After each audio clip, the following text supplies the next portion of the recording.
And I'd like to take this opportunity as the chair of the Senate Education Committee to welcome everyone. In particular, all the students from the California Association of Student Councils, and in particular, the students that are taking part in the Student Advisory Board on Legislation in Education. It's inspiring for me to see so many students and young adults taking part in the legislative process. We've just completed this past weekend, 2,600 students came up to the Capitol in the Youth in Government program to take over the Capitol. It's great to see that. It's great to see here students who are really interested in legislation and education come to the Capitol. I'm very, very pleased.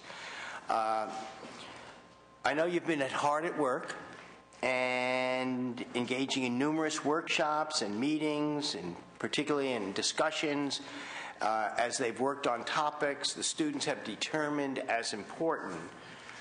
In particular, I'd like to welcome the following student representatives. Ms. Janie Lee, come forward, who is the president of the California Association of Student Councils.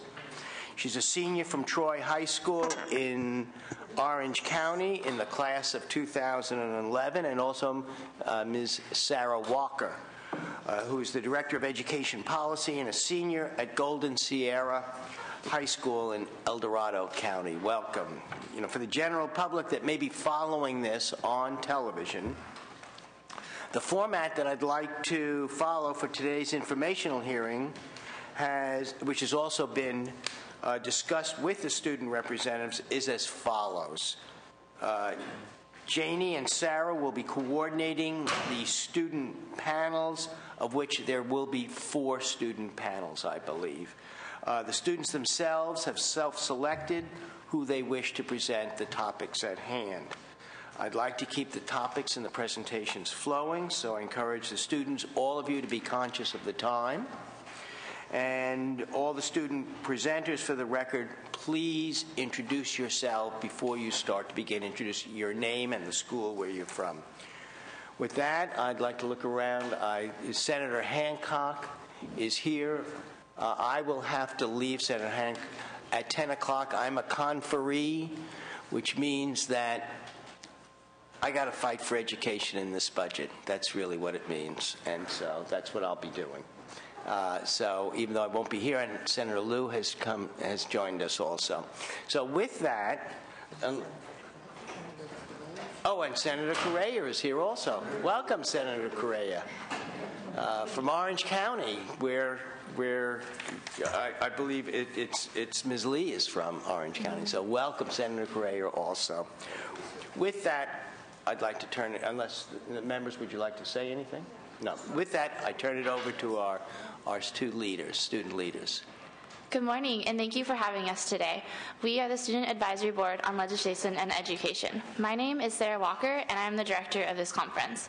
My role on the California Association of Student Councils is the Education Policy Director, and I'm able to facilitate 2 statewide conferences, this being one of them. Over the past 3 days, me and my wonderful staff had the opportunity to facilitate these groups in creating these proposals, and I know all of them are very excited to be giving them to you today. So I really thank you for giving us this opportunity. It is a very rare opportunity that students get to give feedback into their education policy system, and I know we are all very, very thankful. For me personally, I know it's really changed my life. I came last year as a delegate, and now I'm back as the director, and it's so inspiring and moving to be able to come up and actually talk to you guys and know that our voice really does count. So we thank you so much. And behind me, I have my delegation, which represents the 6.3 million students in California, and they all range in different socioeconomic backgrounds and diversity and religion and ethnicity, and we represent California, and we are representing the student voice. We are all constituents of your districts, and we are ready to give you our proposals and tell you our ideas on the education policy system. So today we have 4 different groups coming to speak to you today, and we have 4 topics. Those are the district board member, student guidance, student government, a compilation of education code laws pertaining to students. So first, I'd like to have the first person, which is Janie Lee, who will be speaking about the district board member. So, good morning, Chairman Lowenthal and members of the Senate Education Committee. And if I just might interrupt just for 1 second, I'd like to introduce the newest member of the California State Senate, Senator Liu. Welcome. Yeah.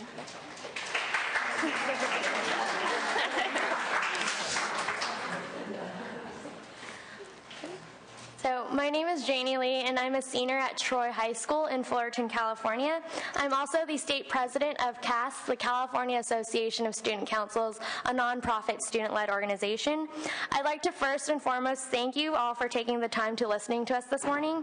It's both powerful and meaningful to have this opportunity to create a dialogue between us, the students, and you, the legislators, creating education reform from the top. Students often feel like they don't have a platform to voice their opinions where they will be taken seriously, so this opportunity is both invaluable and empowering to all of us students here today. Because of this, many of us have been inspired to take back the proposals that we have created before you today and implement them on a local level. We hope that through this open dialogue today, we can show our invested interest in education and our desire to be active participants in our education. So as part of a generation labeled apathetic about their education and future, we're all here to show our willingness and our level of commitment to take an active role in our education. In pursuing active citizenship, we value student board members serving on student board members. We are highly prideful of the fact that California is one of the few states to have a student board member on their state board of education with the voting right. We hope to see more student board members on a local level. Thus, we are seeking an author to reintroduce AB 1007. Existing law requires the governing board of a student district maintaining one or more high schools to appoint to its membership one or more non-voting pupil members if pupils petition the governing board to make these appointments. This bill would require the governing board to appoint the pupil member or members within 30 days of receiving the petition. As students, we believe that having a student board member in each district is fundamental. If students show the desire to represent themselves and take part in decision-making and responsibility to represent their student body, they should be given that right to do so.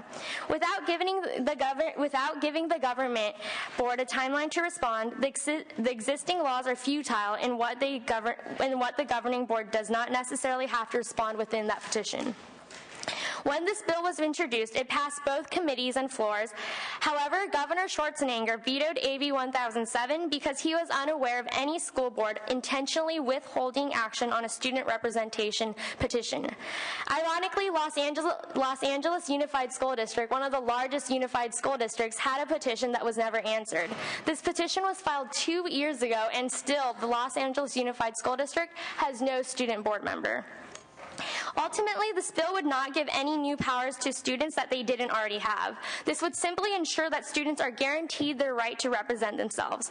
With extreme reform measure in education waiting to happen and reallocation of funds, I think it's more important than ever to have students, the biggest stakeholders and clients in our education system, to be part of that governing body and provide input and student perspectives on how these changes will affect us. Thank you. Thank you very much. I'd like to also to welcome Senator Price. Welcome. It's your show. All right, thank you. So next we are going to have the next group talking about student guidance. So student guidance? Wait. What we'd like to do is, if any time, just to come on back up, just so if there are any questions. Yeah, I actually did have a question, which is I noticed in your materials, you said that Fullerton High School, which is my husband's alma mater in high school, maintains a student advisory council, which seemed to me like a very good idea. In addition to or even in place of a student trustee. And I just wondered if you all had considered the idea that sometimes when a young person is placed as a trustee all by themselves on a governing body, they don't really have people to to bounce their ideas off of, or they might feel hesitant to speak up if they have a different feeling from the majority of the board members. Whereas if there are more than one student, or if there's a student advisory council to relate to, they could be more forceful, knowing they would be backed up by their peers. Did you discuss that at all? We definitely agree if given the opportunity to have more than one student board member or to have a student advisory council, it would be a great opportunity and do a better job in representing the students. I think our biggest concern right now is first getting any type of student up there in that board. So I guess that's our first priority in terms of making sure there's representation and then trying to really strengthen that representation through the Student Advisory Council. Great. Thank you. Senator Liu. Just as a matter of inquiry, does Fullerton have a student advisory council for their city council? The Student Advisory Council is made up of different high school students within the district, and the representatives make up the Student Advisory Council. I know, but are you affiliated with just the schools, or are you affiliated with cities? We're affiliated with just the schools, and they represent the schools and then present in the district board meetings. I know there's all kinds of models out there for student participation, and most little communities I know, in my little community of La Cañada, that they have a student advisory council, but it's related to the school, the city council, as opposed to the school district. But I don't, sometimes, I've always of the premise that, we're here, the cities and the schools are all paid by taxpayer dollars, and there ought to be a connection between what happens in the city that you live and in the school where you work. And so, that connection, I think, is really important for young people to be involved in the system. And I really would congratulate all of you who are participating today, because you are committed to making the system better. So regardless, I think there are some suggestions here that, you might think about, might ferment and find some sympathetic soul on the boards of both your councils, city councils, and your school boards to, promote the energies you feel, and even here, trying to promote the energies for our state school board. So, thank you. Thank you. I just have one last question also. And first, I'd like to welcome Senator Vargas from San Diego. You mentioned the Los Angeles Unified as a school district that was supposed to, for the last 2 years, really have a student representative, and they have not. Do you have a list of all the other school districts that do not have student members?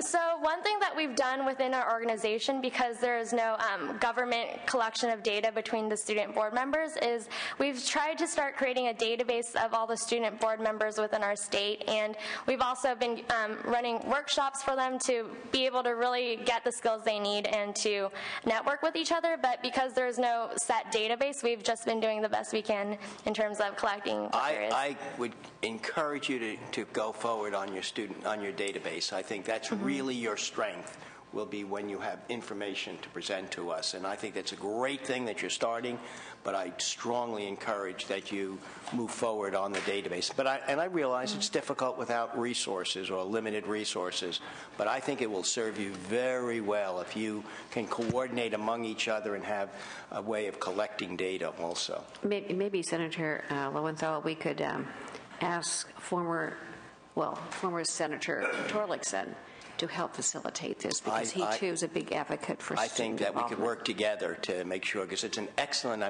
your power lies in being able to represent all the students of California.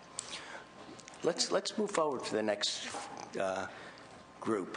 Okay, thank you. So the next group will be talking about student guidance.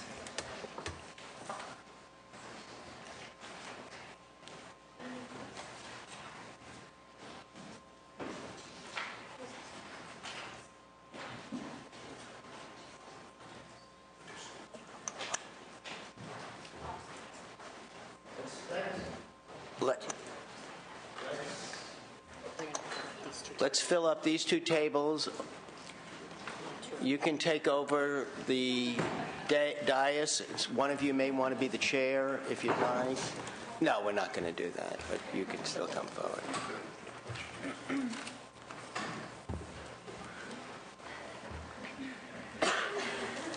You you get to ask tough questions. Right. Once you're up here, you have much more say over what they're going to say. Welcome. Hi, my name's Ishan Gupta. I'm a junior at Granite Bay High School in Placer County. Hi, I'm Rafi Margosian, a sophomore from Granada Hills Charter High School in Granada Hills, California. I'm Paige Archer, a junior at San Benito High School in Hollister. I'm Paulina Holovinsky from Golden Sierra High School in Garden Valley, California. I'm Christy Leaker from Serrano High School in San Bernardino County. I'm Monica Vatina-Varin, a sophomore at Granada Hills Charter High School in Granada Hills, California. Hello, my name is Belinda Lee. I am a junior at Mariloma High School in Sacramento. Hi, my name is Carly Coe. I'm from Folsom High School in Sacramento County. Hi, my name is Paolo Veneracion. I'm a senior at St. Francis High School in La Cañada, California. Hi, my name is Allison Wazalowski, and I'm a senior at Miracosta High School in Manhattan Beach, California. Throughout high school, our job as students is to obviously learn as much as we possibly can in our various classes, but we also need to be prepared to enter the real world. My peers and I feel as though we're not necessarily receiving adequate instruction when it comes to understanding the requirements expected of us to graduate from high school. So throughout our presentation, we'll be addressing this lingering problem of insufficient student guidance through three distinct areas. First, we need to understand why exactly it's imperative that counselors have a specified job description in what exactly they're supposed to do to cater to the needs of the students. Second, look to why the current student-to-counselor ratio is simply ineffective due to its large quantity. And finally, address the problem of posting A through G requirements as well as the most basic high school requirements and seeing why exactly this will truly be beneficial for all of the students of California. So in high school, counselors serve three primary functions in regards to students. The first is guidance, in which they would help students pick classes and build a schedule that would cater to their needs and help them graduate and possibly go to college after that. The second, crisis counseling, also known as school psychology, a counselor who is there for emotional intervention whenever necessary or emotional support. And the third, college career counseling for upperclassmen who are about to leave high school but need still help with college applications, scholarships, and admissions, and even job opportunities. The problem in California currently is that counselors assume multiple of these roles and don't have enough time to address each needs of each student. So we propose to the legislature that a strict set of universal guidelines be adopted that defines a guidance counselor and separates a guidance counselor from a crisis counselor and a college career counselor. At San Benito High School, the ratio of student to counselor is roughly 875 to 1. This ratio is extremely detrimental to student growth. Recently, I was required to make a vital schedule change in order to stay on track for the A through G requirements. I was not allowed to see my counselor and thus had to go see a different one at a later date. This counselor did not know what classes I needed to take or know anything about me personally. So in order to stay on track for A through G requirements, I'm now required to pay for courses at the local community college. In recent years, a survey was taken by the American School Counselor Association, which showed that the national average was 1 to 457 students, yet the California average was 1 to 814. We suggest the student guidance is suggesting that the Senate Education Committee match the national average because we believe that California students should have the same opportunities of guidance as the rest of the nation. To achieve our goals, we will not require any additional funding from the state. However, we will reallocate funding that already exists. Though funding will have to be cut from other vital programs across campuses, the counseling department is an instructional and important tool in our students' future. Counseling department not only help you pick your schedule, but they tell you about scholarships, classes in college, military opportunities, job opportunities, vocational schools, and much more. Without counseling department, there is a lack of communication and thus a lack of knowledge. This lack of knowledge can hinder students in their future, and which will be detrimental to the future as a whole. That is why we emphasize the importance of counselor information and stress the importance of showing high school graduation requirements and A through G requirements in every high school classroom. To add on to that, we are simply suggesting that students have a visual representation of these requirements in every classroom as a constant reminder of the classes they'll need to take. As a result, both college-bound and non-college-bound students will have all the information they need to graduate or attend college. Posting the A through G requirements and high school requirements at school is one aspect that we as students are willing to implement on a local level. Specifically, each one of us here pledges to ask our teachers to have these posters up in their classrooms. We will also suggest to our counselors and our school administration to implement the changes we have suggested in our proposal. However, we find that the responses of the administration vary from school to school. This leads to a lack of uniformity of schools regarding student guidance. Solving the problem would first include establishing a set counselor-to-student ratio of 1 to 457, which would ensure counselors have enough time to deal with each student and meet their needs. Secondly, we should create a standardized definition of a counselor and differentiate the different types of counselors. Then, students would be able to direct their needs and questions to someone who specializes in that field and can give quick, appropriate responses. Finally, we should require the posting of both high school graduation and A through G college requirements in all classrooms. The simple action of posting both requirements would reinforce the counselor's job of making students aware, whether they want to attend college or whether they want to take other routes, such as a military or vocational school, after receiving a high school diploma. We believe that taking these legislative actions will give students an equal opportunity to achieve their full potential by being prepared for life after high school. Please take our suggestions into consideration, and thank you for your time.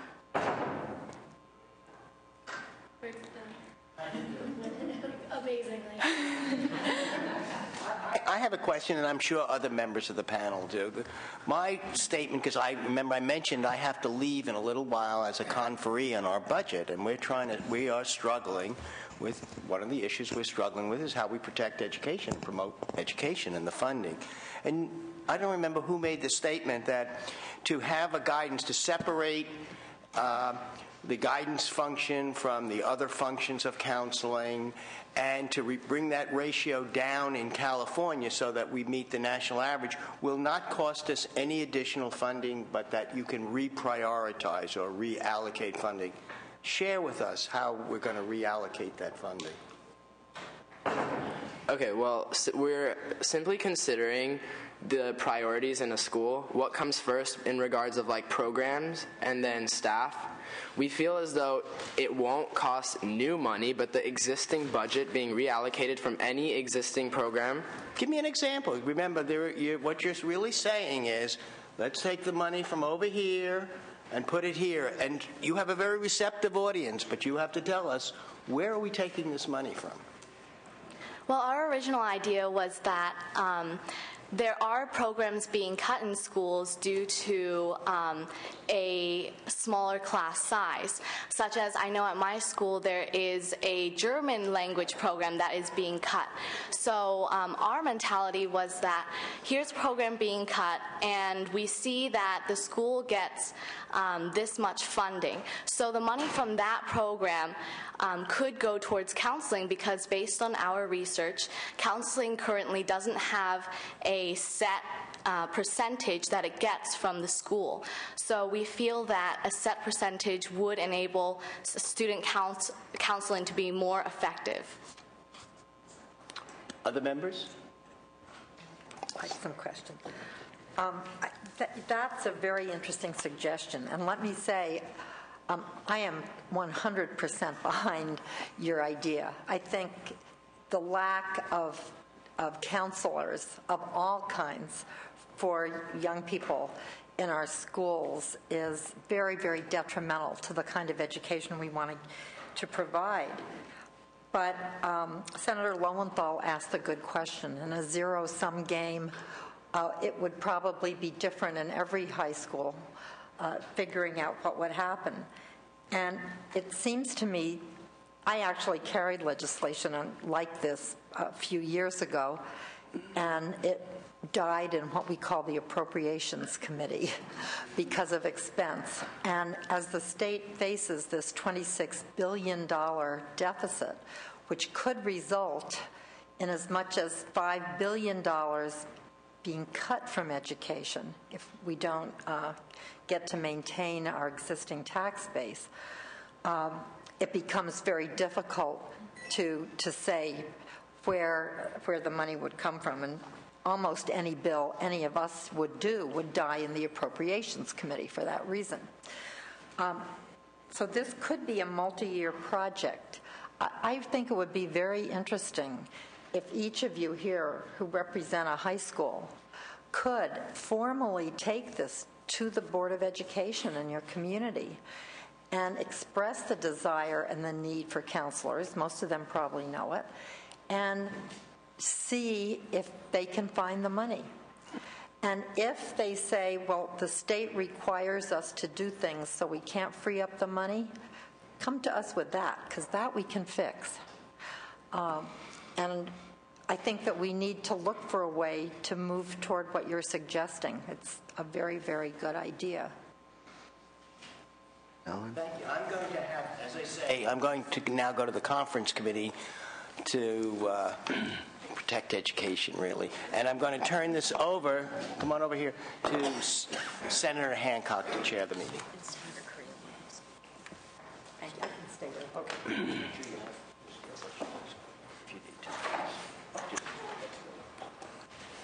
Is it on?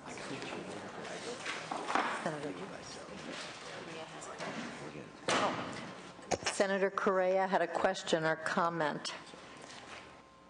Senator Lowenthal. Senator Correa needs to speak to us.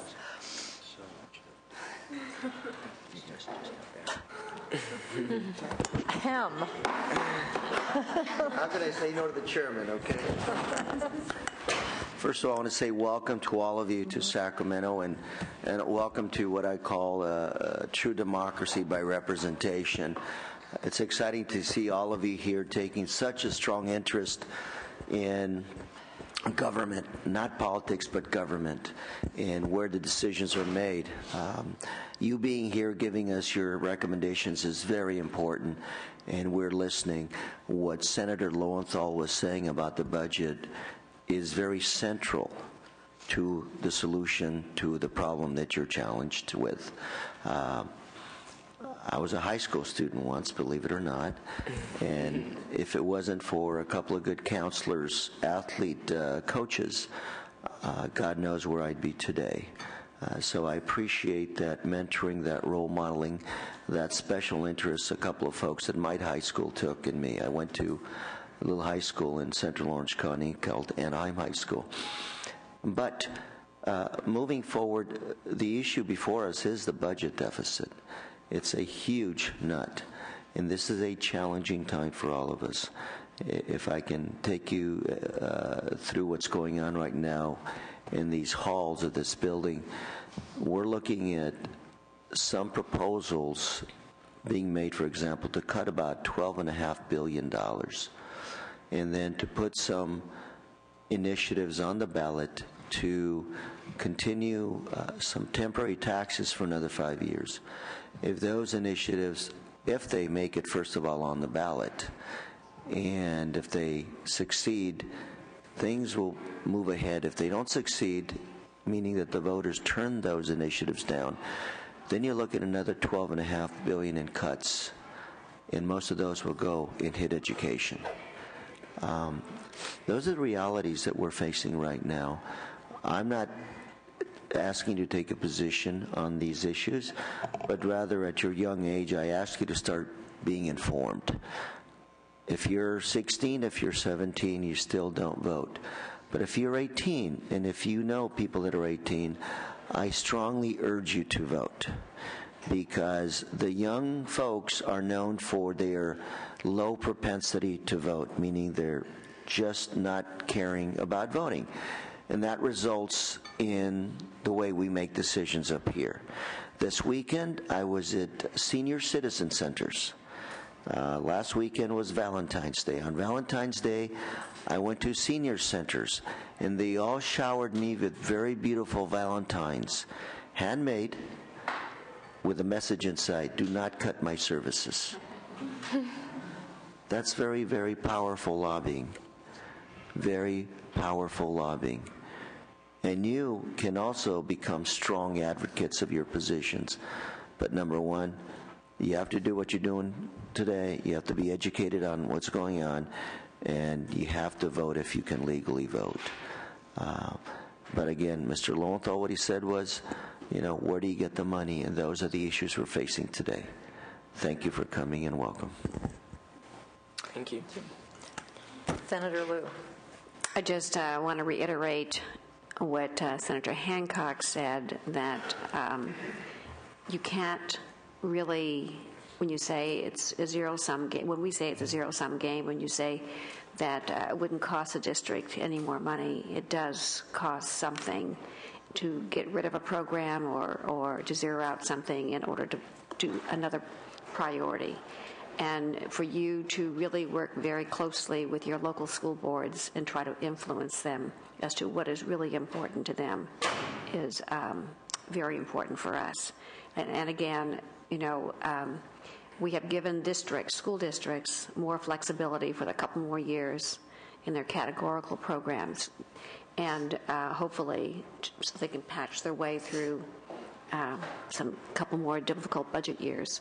So we just, encourage you to stay with it. Some of you are seniors, you'll move on to higher education, hopefully, but even there's challenges that have been affected by the state budget. So, we hear you, and we'd love to do for you what is needed, but it is about money. Senator Price. Thank you, Madam Chair. I too want to just thank the students for the presentation, for the hard work. This is really a significant document, and I can tell that a lot of thought went into it, a lot of back and forth discussion probably, and I think you've got some really good ideas. You've certainly are learning quite quickly that while we support you, we have to figure out how to pay for it. And so, the questions asked about how these programs are going to be funded, what's going to be funded in place of, are real issues and real difficult issues that we're grappling with as the senator went off to a meeting.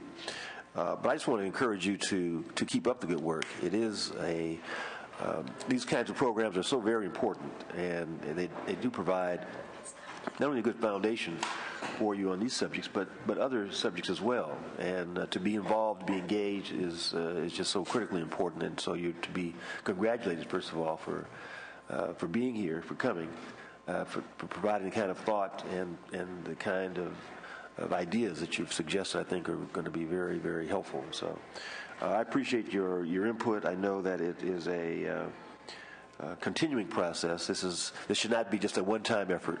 Don't just present them and then go away. But I hope that you will continue to stay engaged and involved on these and other issues that impact not just your future, but the future of your fellow students as well. Thank you. Thank you. Are there other comments from the students from anything that you've heard? If not, thank you very much. I think we're ready to move to the third panel. Thank you. Thank you. Thank you.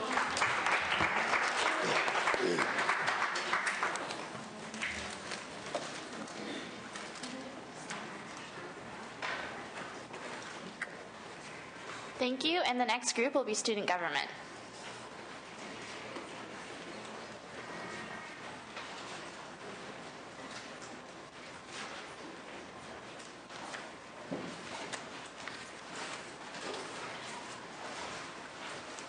Yeah, again, you can fill in right up here.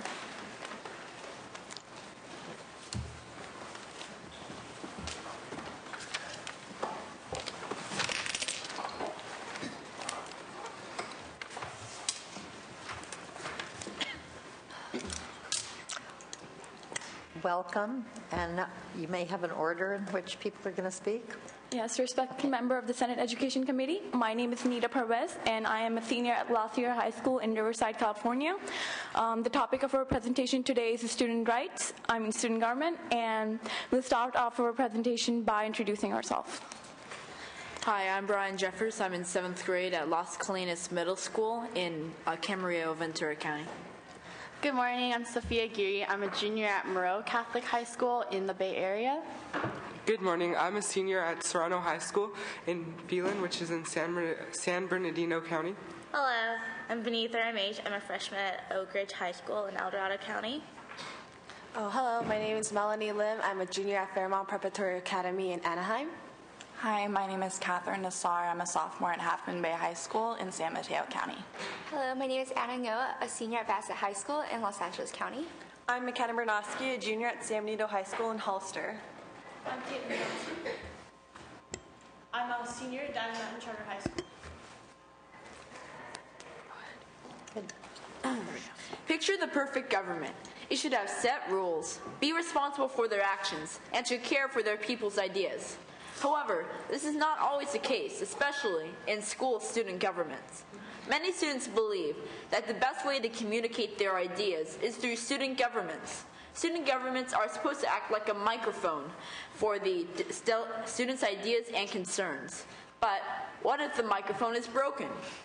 We, the delegates of the Student Advisory Board on Legislation in Education, or SABLE for short, have prepared a proposal on how and why student governments are not doing their expected job, how we can fix this, and why this topic is vitally important. So one of our main problems and concerns is that the various forms of student government, like ASB, student council, etc., do not have a set of guidelines or list of responsibilities for them to effectively listen and convey student opinions or input. We feel that the absence of these guidelines results in an ineffectiveness and inability to meet the expectations of the student government's responsibilities. Ryan and Benita will give you two examples when they felt a moment when their student government didn't convey their concerns or needs as a student. My friends at Bassett High School in Los Angeles County, they have a student government. However, the student government only focuses on extracurricular activities such as dances and rallies. So this leaves students who have an opinion and want to voice this opinion left in the dust. They're not able to go to their government and get representation. This creates a problem that later we will discuss. All right. I'm a freshman at Oak Ridge High School with a student government that is not visible or approachable on campus. I have not experienced them acting as a representative body. I've only observed them choosing dance themes and making posters. Before coming to SABLE, I had absolutely no idea that student government, or as our school calls it, ASB, was even run by students, or that there should be a place where students can take their ideas and concerns. I think that if the student government reached out to students and the students were aware that they can be civically engaged, we would feel empowered to take action. Now, having the opportunity, being at SABLE, I feel empowered and that I'm speaking for my whole student body. Student government has lost its meaning in our school systems. They are known for their dances and events, if at all. But it's hard for something to lose its meaning when it never really had one. When you search for information about student government on the California Education Code, you find nothing, and we want to change that. Our goal for student government is to create a representative system. In addition to running non-academic events on campus, we want student government to be a pathway for student concerns and opinions. Our solution is to create a statute that includes two major guidelines incorporating elements that we have deemed the most essential for a representative student government. We believe that this is the best solution because it allows flexibility in each school or district and provides a strong base to accommodate student voice. We consider the following guidelines to be the most basic and necessary components of student government.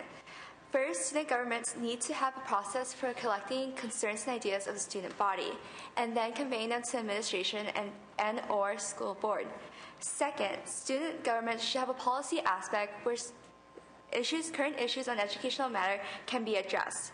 We recommend these guidelines to be implemented as part of a statute that will form a strong foundation for student governments. Like I said previously, I attend San Benito High School, and our student government plans really excellent student activities, but we also voice student concern very well. One of our elected positions is the Student Congress President. This officer is in charge of holding monthly meetings with representatives from every first period class. Each representative brings concerns from students in their class. These issues are then prioritized by the representatives and assigned to cabinet members composed of student government officers, class presidents, and elected cabinet members from the delegation. It is in the cabinet members' duties to take these concerns to administration or appropriate school personnel and report about their progress at the next month's meeting. Students in my school feel like they are represented very well and their voices can be heard. And if schools statewide adopted a student Congress-like program into their ASBs or student governments, their student governments would serve a much larger purpose. Another school where these guidelines could have made the difference was mine, Diamond Mountain Charter High School in Susanville. I was a sophomore when my school first set up a student government.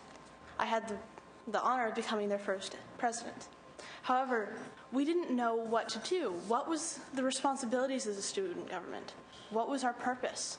We spent a year of wasted resources and time trying to find out what we needed to do.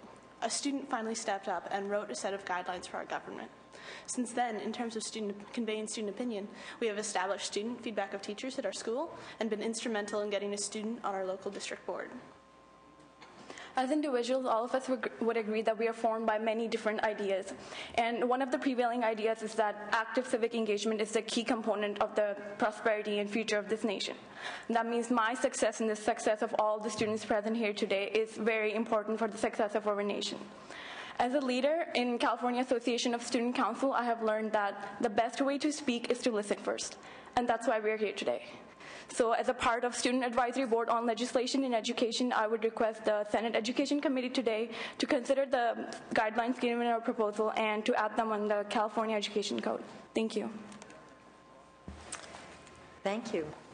Are there any comments from members of the committee? Senator Liu. Well, I just would like to thank you. It's, you know, I don't know whether or not you need validation in an ed code, but you know, we could certainly consider that. It seems that you do have models of successful student governments among you, and it seems to me that you would be the perfect body to create your own rules and regulations and try to disseminate them throughout the state. So, I mean, you know, you have an organization that is already active, and you know, we can help facilitate. But you would hate to have us just dictate to you that you needed to do it this way or that way. And so, you know, just think about that, and maybe you could use some of your own time that when you gather, to really solve your own problems, you know, that kind of thing.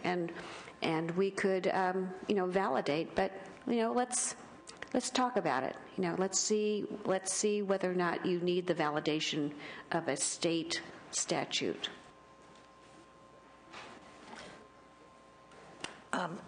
Yeah, if I could just add, I really like these guidelines.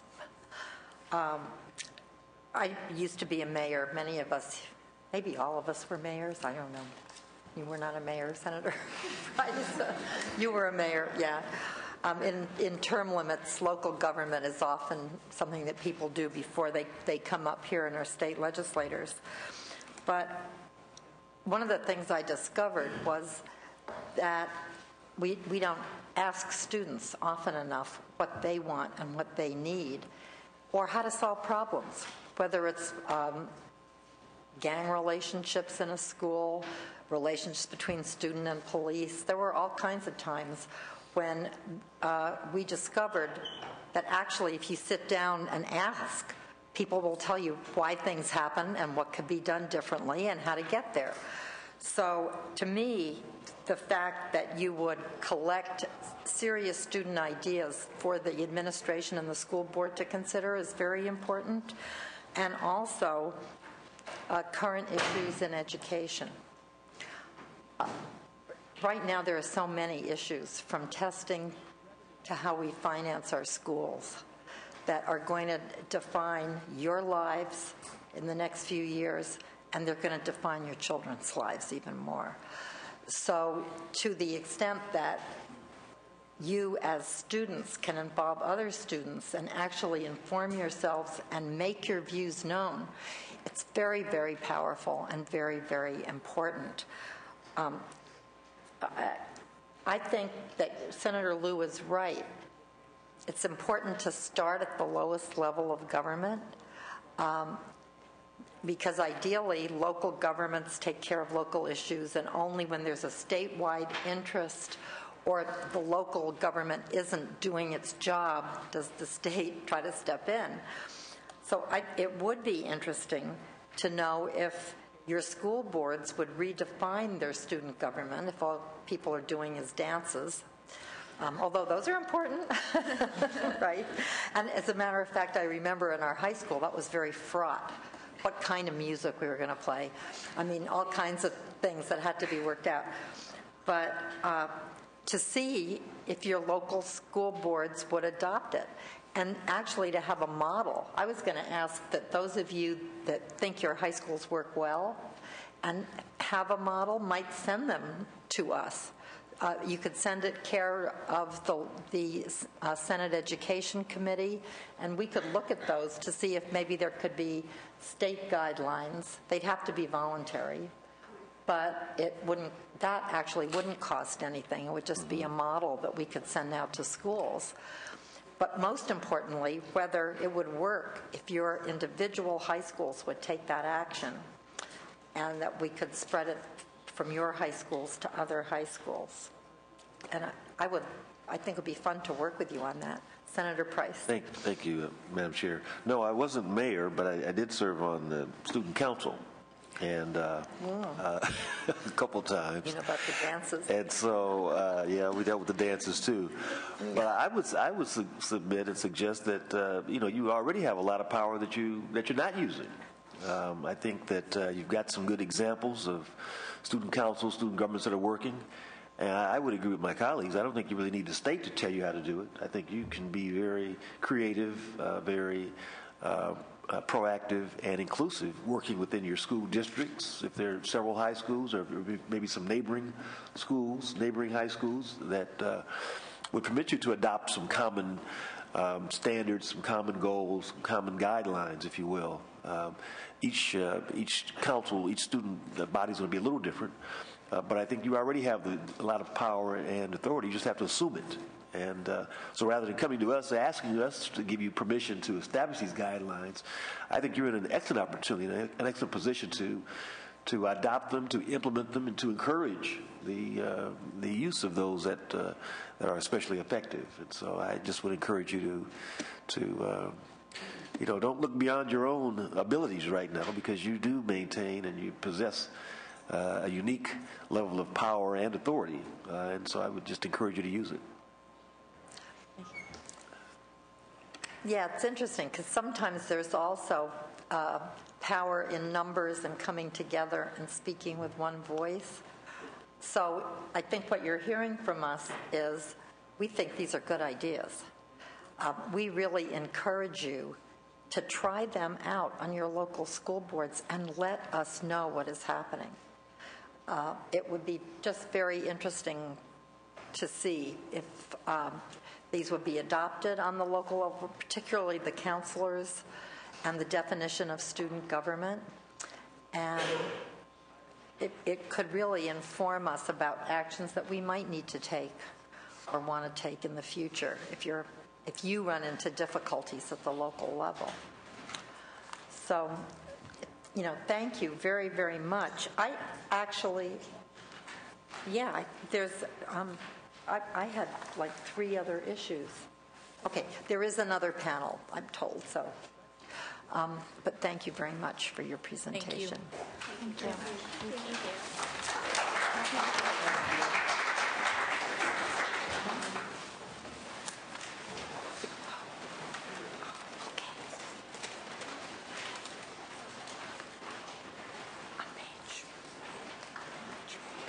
The next group to speak will be a compilation of education code laws pertaining to students. Thank you.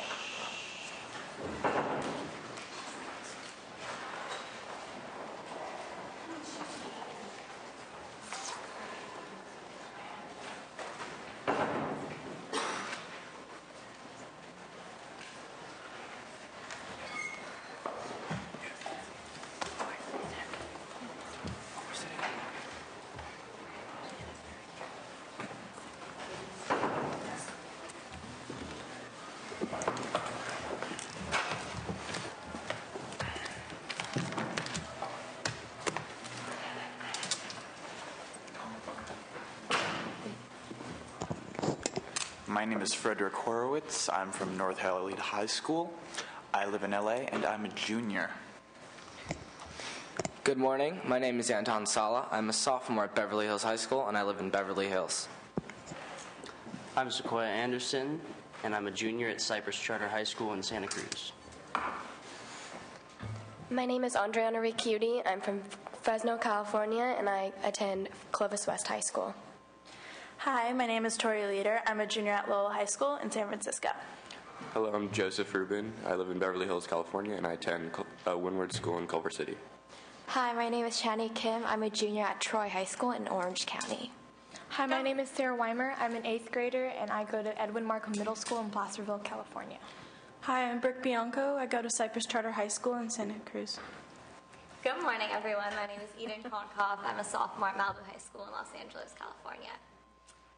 The main issue we are here to address pertains directly to the inherent rights of all California students.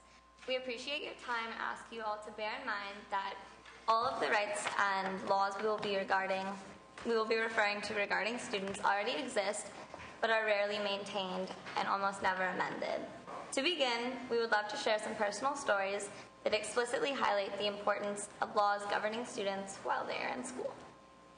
In the beginning of my freshman year of high school, I was diagnosed with a rare but serious form of cancer. As you can imagine, this would change all aspects of my life, most importantly being my education in school. Beverly Hills High School did their best to accommodate my needs in order for me to be successful. One of the accommodations I asked for was to be able to go to the restroom without being penalized at any time. A side effect of my chemotherapy is food does not sit well in my system, and I tend to throw up a lot. And this happened during one of my Spanish classes in the middle of the test. My stomach acted up, and I had to go to the restroom. I returned shortly after the class period had ended and asked if I could finish my test. My teacher, who was fully aware of my health needs, would not let me finish my test, and I received a failing grade on that test. In my Spanish 3 class, my teacher announced our test scores without our consent. This naive act violated my fellow students' deserved confidentiality and led to unwanted attention. I truly do believe that blatant violations like this undermine our trust in our teachers and deprive us of the healthy environment granted to us by the Education Code of the State of California. Similarly, in my freshman science class, I was deemed a model student by my teacher as sort of a joke, but also a sense of praise. I didn't mind it at all. Most of the people in the class were my friends. But upon receiving a failing grade on a quiz, not only did he announce this to the class, much to my peers' amusement and my embarrassment, he also announced every single wrong answer that I had put. While this may seem minor, it was really uncomfortable for me, and people didn't forget about that. My A's didn't matter once I had failed once. You may be asking yourself what all of our stories had in common. The answer? All of these experiences display violations of our rights as California students. Now I'd like to take a moment to address the delegation behind me. Fellow students, please raise your hand if you've ever been denied access to the restroom during class. God. How many of you have had your grades read aloud before your peers? And how many of you have been publicly embarrassed by a teacher in class? We're here to tell you that these situations violate our basic rights as California students. This brings up our main issue. We believe that, we know that there's an education code that embodies the laws pertaining to us students. However, we feel it's unrealistic and unreasonable for us to go through and read the education code just to figure out our basic laws. So students are not informed. With students being uninformed, we see them expressing illegitimate grievances that are not protected under right of law, and other groups expressing legitimate grievances that go unaddressed due to this ignorance. So we have some possible solutions. We request the Senate Education Committee to direct the Legal Affairs Department in the Department of Education to compile existing laws pertaining to student interaction with faculty and administration.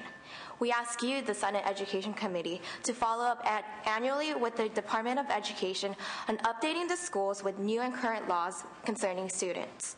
The Legal Affairs Department will then disseminate this compilation to each school district, whose explicit responsibility will be to implement this compilation of laws to each school in the ways they see fit.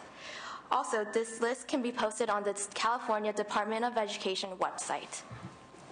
We as students feel that our rights are violated but do not have a tangible set of laws to refer to. Without a compilation of student laws, we are unable to defend ourselves because we are uninformed. If the Senate Education Committee were to continuously update the list of student laws, not only students but also all stakeholders in education would benefit. The students would feel safer at school to express their opinions, which would increase their overall satisfaction in education. This would also allow them to feel more comfortable in their environment and reach their full potential in education. Furthermore, Americans have the right to know the laws governing them and how they can protect themselves. Students have this right as well. With the constant knowledge of updated student laws, students can become more responsible by properly and appropriately exercising these rights. This would help them become responsible American citizens in the future. We realize that it is our responsibility as students to make sure these laws are upheld. We plan to do this by taking action on a local level. First, student board members can attend district board meetings and encourage their schools to implement the compilation of student laws in the campus. In addition, student governments can address these rights and laws at the assemblies in the beginning of the year. We need the support of school districts in order to make this effective. To save money, schools can host the laws pertaining to students on their websites, informing all stakeholders of this important information. The district will ultimately decide upon the most useful and necessary method to publicize the laws affecting students. Yet, this is not possible unless they are compiled from existing laws about students. In an ideal world, laws pertaining to students would be respected and upheld. Unfortunately, today it is evident that this is not the case. We hope that this proposal, if accepted and implemented, would help achieve that ideal vision for the students of California. That vision being having an articulate compilation of laws pertaining to students, student and teacher awareness of the laws, and as a result, students are able to effectively voice the violation of those laws. Finally, we, the representatives of the 6.3 million students of the state of California, express a vital need for the implementation of a compilation of laws regarding student interaction with faculty and administration. For the aforementioned reasons, the lack of a compilation of laws, the suffocating campus environment, and popular concern regarding the ever-prevalent violation of our rights, we ask the Senate Education Committee to take our recommendation into consideration in the hope that each and every student in the state of California will be provided the means to defend their rights.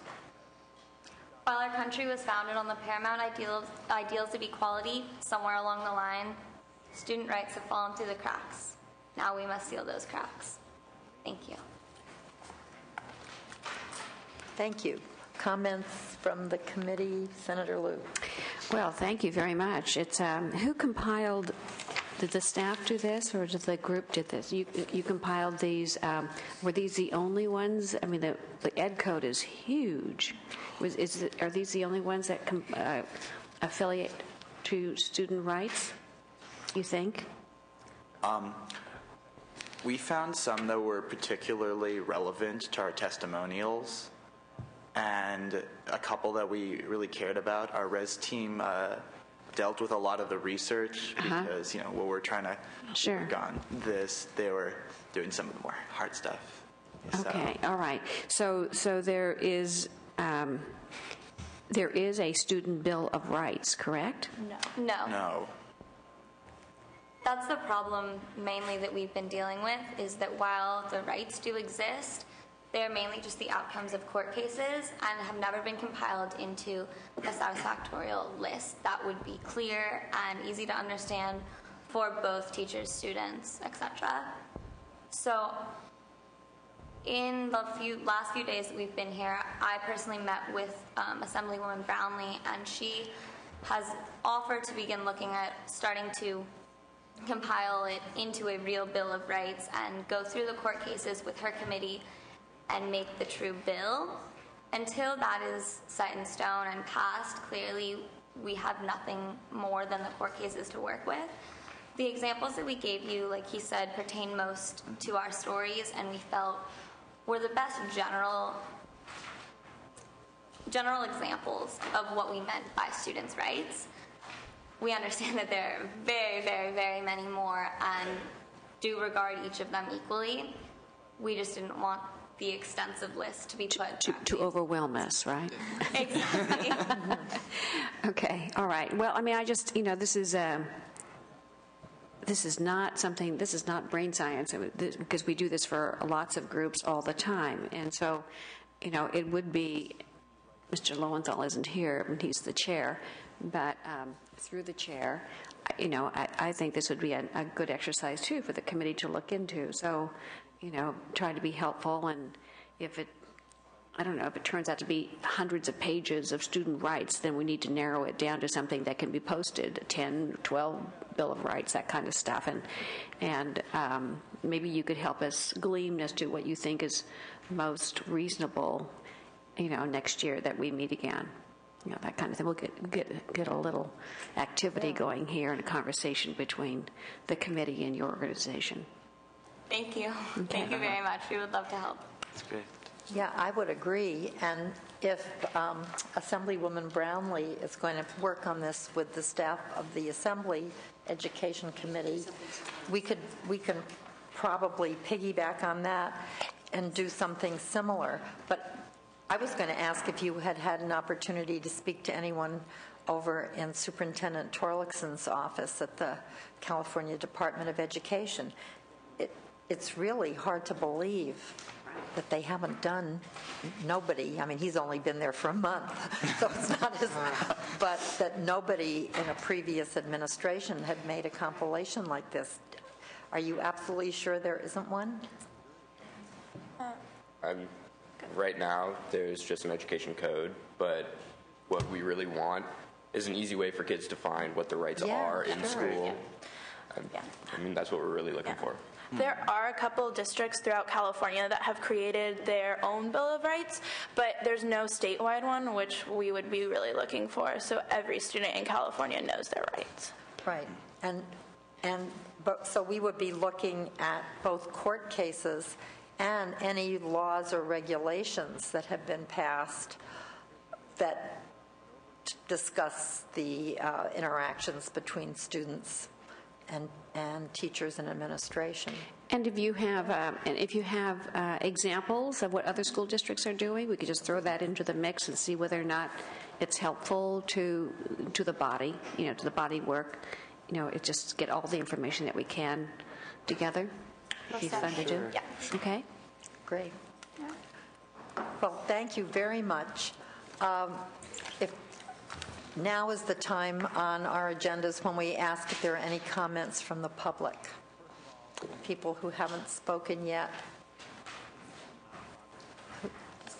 If you have a comment, now's the time.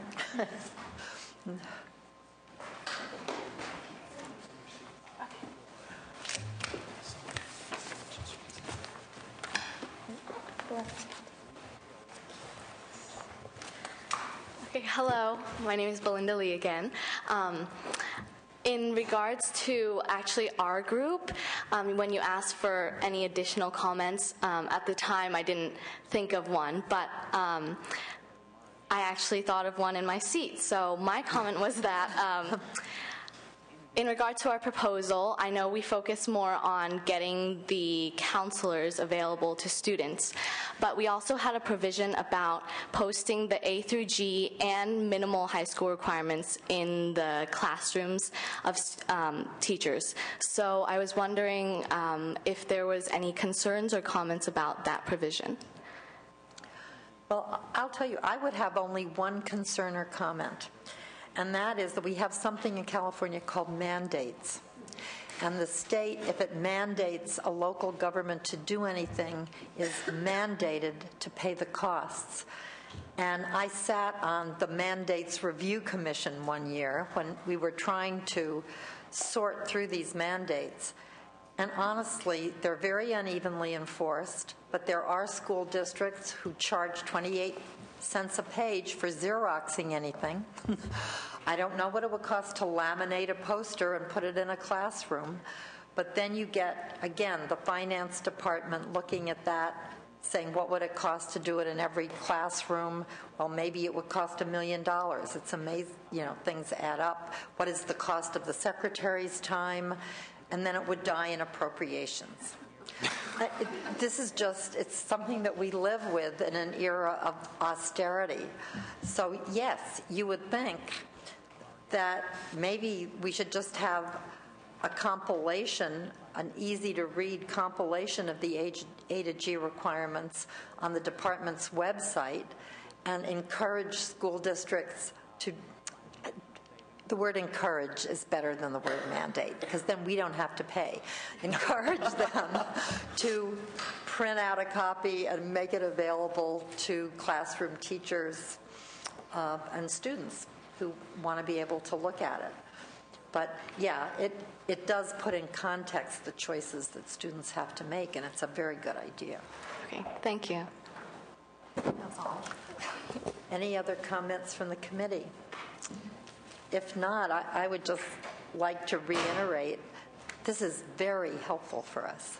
It really helps us to focus on what the needs and the best ideas of our students are. And you're the reason we have this school system. And we know that our education system in California is honestly both our social glue and our economic engine, and the road for people to gain the self-understanding and the skills to be successful adults. So all of this was realistic, good suggestions.